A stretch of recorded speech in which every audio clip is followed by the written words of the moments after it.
নিরবধি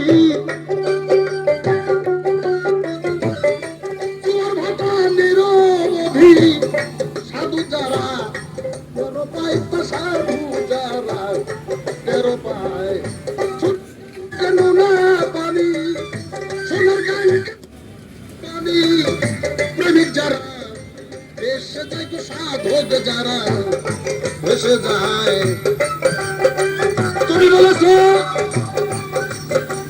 পুরুষের কথা যে তোমার কাছে সমস্ত ক্ষমতা, তুমি পীর বানাইলে আমি পীর, না হইলে আমি পীর না। তুমি পাক পবিত্র হয়ে খাবার দিলে আমার মুখ দিয়া সোনা ফলে, অর্থাৎ আমার বাক্য সিদ্ধি হয়। আর না, বাক্য সিদ্ধির কর্ম তাহা না, বাক্য সিদ্ধির কর্ম সেই যে নাকি জীবনে মুখ দিয়া মিথ্যা কথা বলে নাই,